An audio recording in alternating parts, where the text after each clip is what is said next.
నా లోపల నేను పైకి బాగానే ఉన్నాను అనుకున్నాను, ఒప్పుకోవాలి మీరు, ఇంకా నేను పైన బాగానే ఉన్నాను అనుకుంటున్నానయ్యా. నా లోపల చాలా చెడు ఉందయ్యా, నన్ను క్షమించయ్యా. వేస్తే నీ రక్తంతో నన్ను కడిగాయా, నన్ను పవిత్రపరిచయ్యా, నన్ను శుద్ధీకరించయ్యా, నా పాపాలు క్షమించాయని నీ కొరకు జీవిస్తానయ్యా.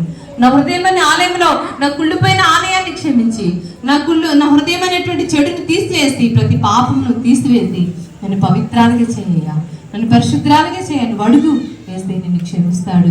వేస్తే తన రక్తంతో నిన్ను కడుగుతాడు, నీకు నెమ్మదినిస్తాడు, శాంతినిస్తాడు, కలవరం నుంచి తప్పిస్తాడు, చెడు నుంచి తప్పిస్తాడు. తాజా పండుగ, ఆరోగ్యవంతమైన పండుగ, దైవికమైన పండుగ దేవుడిని చేస్తాడు. దేవుడిని ఆశీర్వదిస్తాడు. అలానే ఉండు. నీ కొరకు ప్రార్థన చేస్తాడు.